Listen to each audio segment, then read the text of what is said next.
México, que discurre por un elevado, colapsó durante horas de esta madrugada, dejando el saldo de 23 personas muertas, mientras otras 65 permanecen recibiendo atención médica en diversas facilidades hospitalarias. El Centro de Comando, Control, Cómputo, Comunicaciones y Contacto Ciudadano de la ciudad reveló un video de cámaras de seguridad que están ubicadas cerca de la zona del desastre y que captaron el momento en que la estructura colapsaba y eventualmente cae sobre varios vehículos de motor que estaban transitando por la avenida.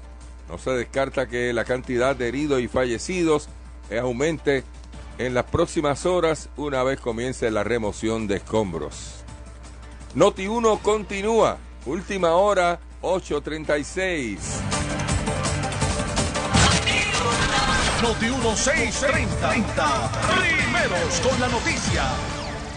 Ramón Rosario e Iván Rivera ya están listos para seguir fiscalizando a Palo Limpio por Noti1. De regreso aquí a Palo Limpio, edición de hoy, martes 4 de mayo del 2021. Este es Iván Rivera quien te habla y acompaño como todas las mañanas, de lunes a viernes, al licenciado Ramón Rosario Cortés. Ramón. Buenos días, Iván. Buenos días nuevamente. Como ya hemos señalado, hoy tenemos a la profesora Cristiana Dofi Ponza Kraus, profesora de Derecho del Columbia Law School en New York.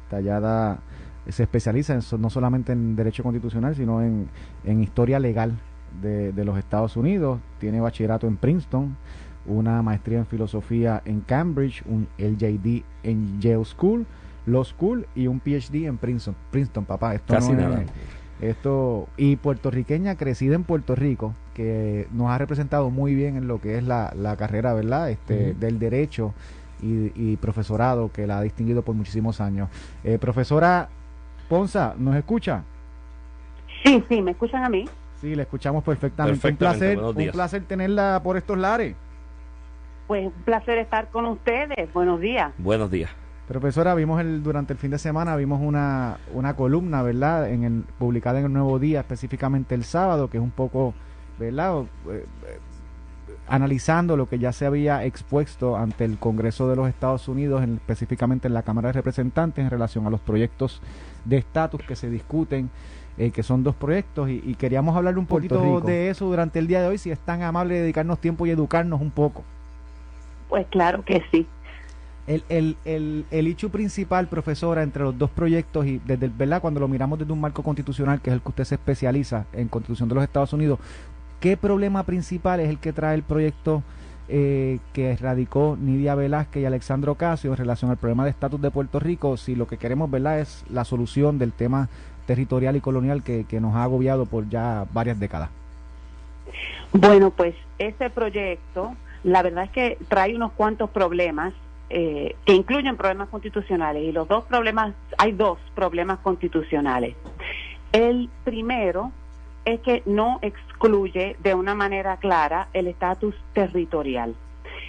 El proyecto en sí invita a los delegados de una constituyente en Puerto Rico a debatir opciones que, dice el proyecto, serían fuera de la cláusula territorial. Con eso yo estoy de acuerdo. Pero la representante Velázquez ha explicado más de una vez, ha insistido que el propósito de una constituyente sería definir opciones que incluyen la estadidad, la independencia, la libre asociación y cualquier otra opción que no sea territorial.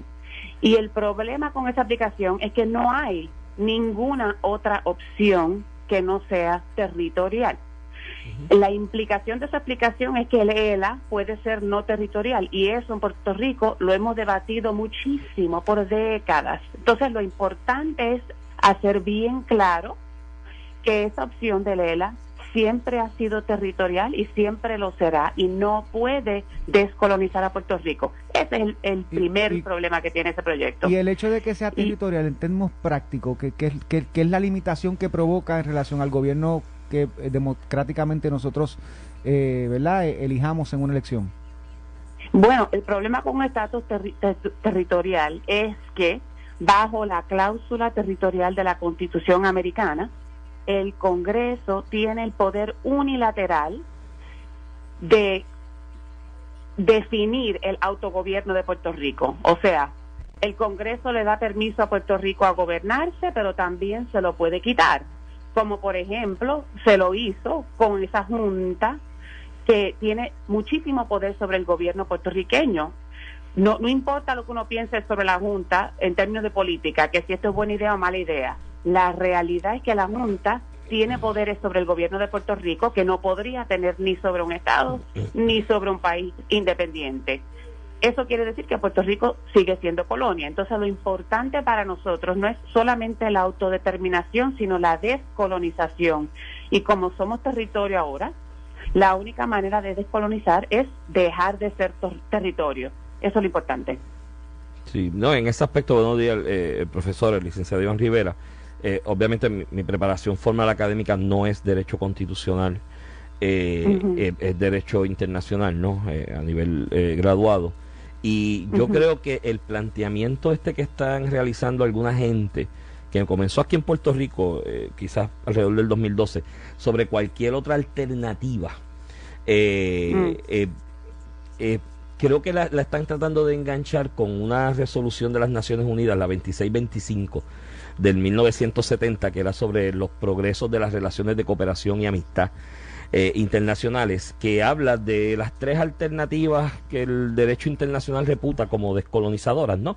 De alguna manera, por decirlo así, de la resolución 1541, y se añadió ese cuarto inciso en esa resolución. Lo que pasa es que en la discusión aquí en Puerto Rico no se le está haciendo honesta a la ciudadanía en el aspecto de que esa cuarta alternativa, que es una enmienda a la resolución que trajo el propio Estados Unidos, en el debate de los comités que redactaron esa resolución, se le indicó a Estados Unidos: no me trates de disfrazar lo que tienes en Puerto Rico con esa cuarta alternativa. La propia representación del gobierno de Estados Unidos en esos comités dijo: no, esto es pensando en otras alternativas futuras. Estamos claros que lo de Puerto Rico es distinto. Y ha habido expresiones de las tres ramas de gobierno de Estados Unidos, incluyendo el famoso caso de Pueblo versus Sánchez Valle, que el Departamento de Justicia de Estados Unidos, a preguntas de uno de los jueces, dice que está consciente de las implicaciones a nivel internacional que tiene la postura de seguir manteniendo a Puerto Rico bajo el control del Congreso. Sí, Bueno, el estatus de Puerto Rico y la descolonización en Puerto Rico, yo estoy de acuerdo con todo lo que tú acabas de decir. Tiene que ser el proceso y el resultado tienen que ser consistentes con el derecho internacional y con el derecho americano.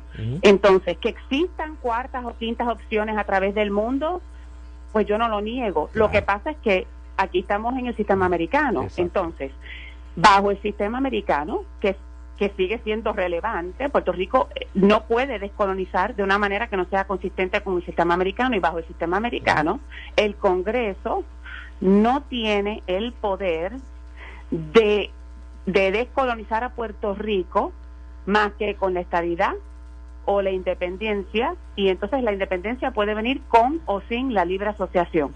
Pero si no tenemos estadidad ni independencia, somos territorios, y el mismo Congreso no tiene el poder de alterar eso, porque bajo la Constitución el Congreso tiene el poder de gobernar territorios o de admitirlos a la estadidad o de dar la independencia. No tiene poder de más nada, y por eso es que cuando uno piensa en la descolonización puertorriqueña tiene que tener en mente no solamente el derecho internacional que define la autodeterminación, pero el derecho constitucional que define las opciones disponibles bajo este sistema.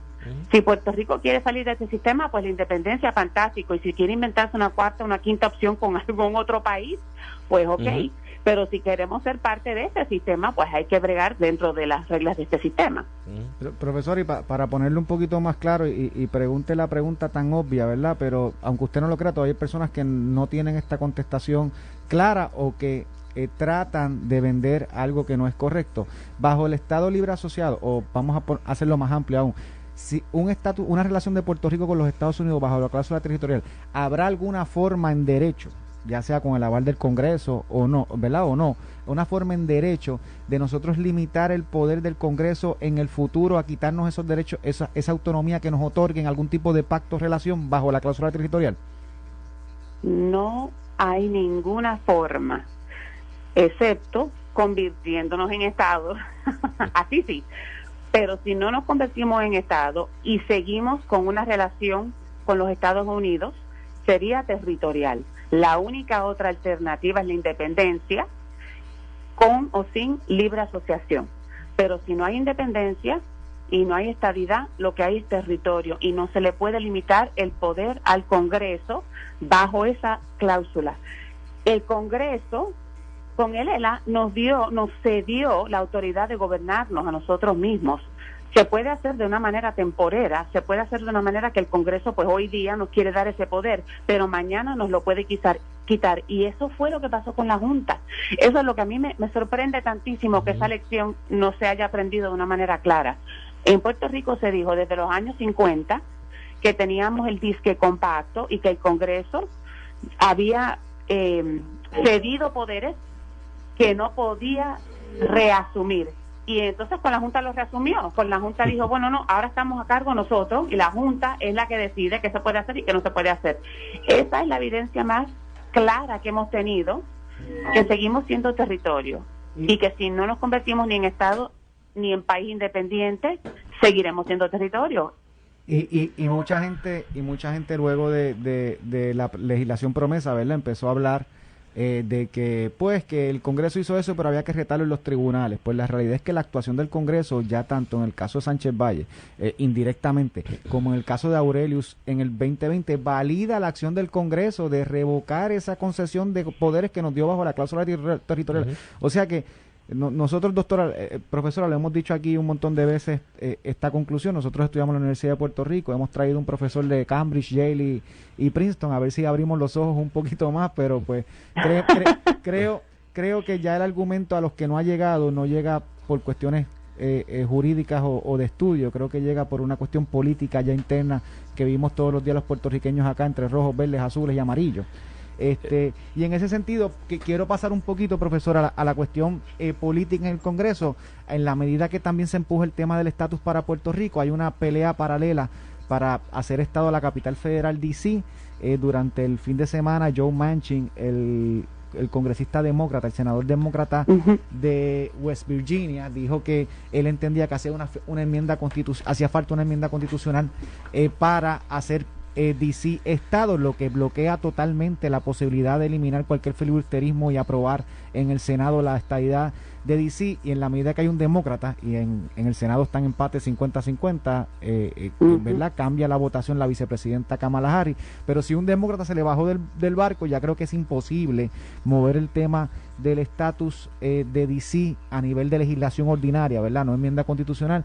Y en ese sentido pues pone de nuevo la bola en relación a Puerto Rico, porque si los demócratas quieren hacer un estado y tiene el apoyo de algunos republicanos, la única vía si enmienda constitucional es Puerto Rico, que solamente requiere una votación ¿verdad?, de mayoría en ambos cuerpos y no una enmienda constitucional.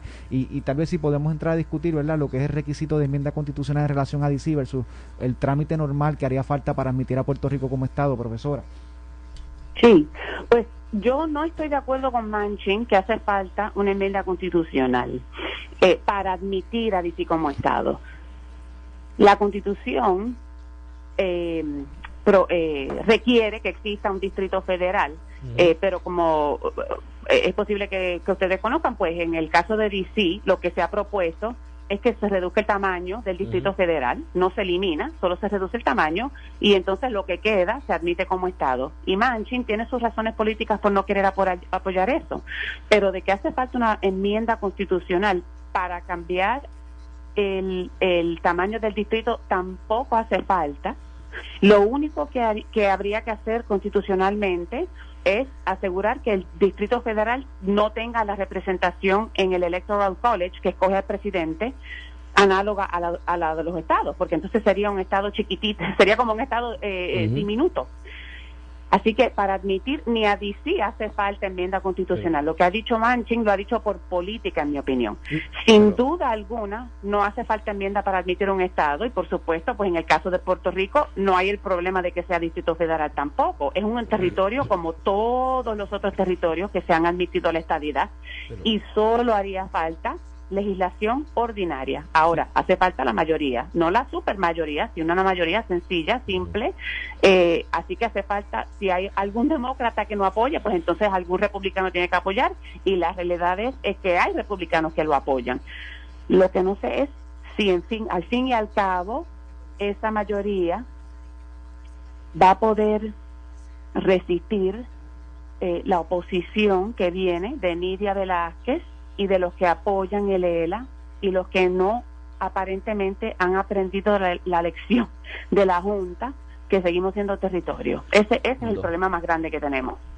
Y en el caso de D.C., yo coincido que la alternativa que se ha buscado, profesora, de reducir el tamaño del Distrito Federal, de alguna manera busca atender el principio federalista de que la sede de la capital de una federación o de la sede del gobierno federal no debe ser un estado, ¿no? Por los Exacto. asuntos de que en tiempos de revuelta, ese es el principio federalista, ese es el origen de que el sede del gobierno federal no sea estado. En tiempos de revuelta, pues no estar a merced del gobierno de un estado que pueda estar partiendo de intereses particulares en una división entre estados, ¿no?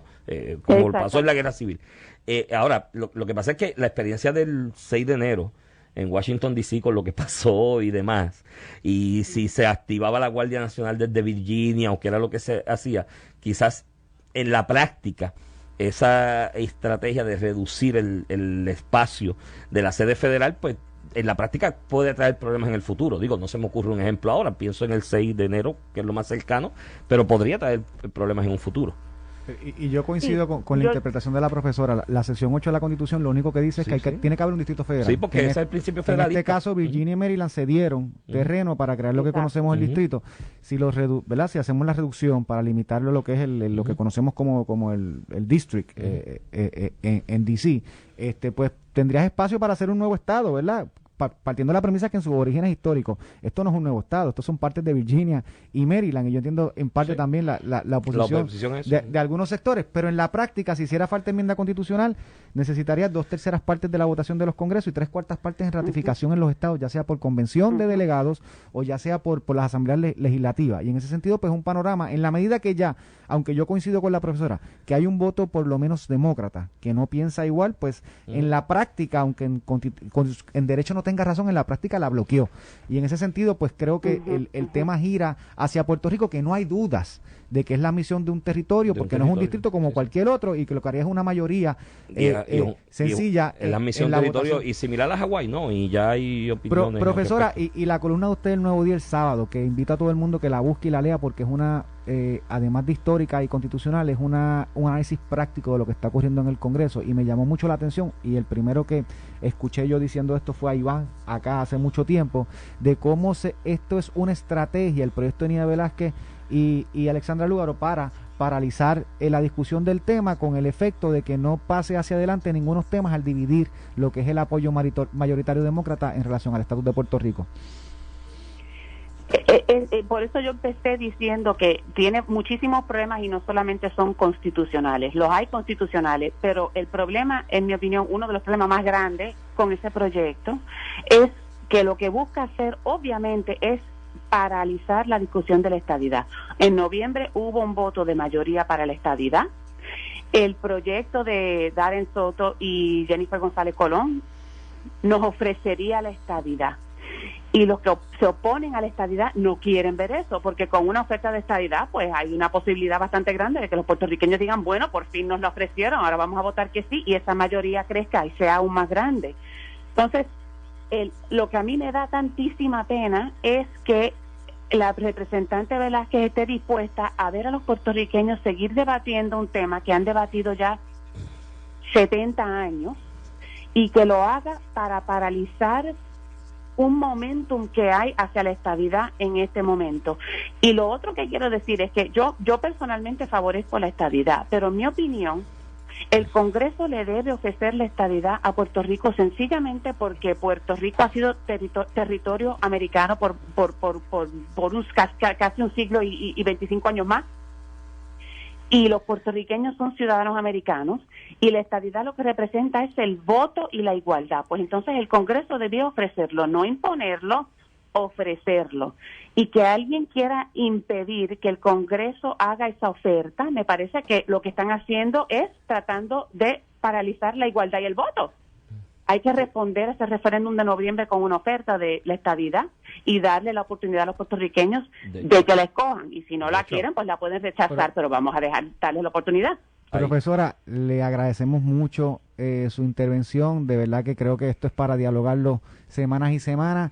Le dejamos la invitación abierta. Cuando venga a Puerto Rico vamos a hacer un foro y vamos a discutir este tema en detalle, porque yo estoy seguro que muchas personas en Puerto Rico quieren tener, ¿verdad?, la perspectiva práctica, política y de derecho en un mismo análisis, y yo creo que usted aporta muchísimo a eso, y le agradezco mucho, y le expreso a nombre de todos los puertorriqueños nuestro orgullo de que una puertorriqueña nacida y crecida en Puerto Rico esté en esas ligas que usted está hoy. Gracias por haber estado con nosotros, gracias profesora. a ustedes. Gracias, y tenemos que seguir conversando de esto. Hay mucha materia, mucho material para discutir alrededor de este tema. Gracias, profesora.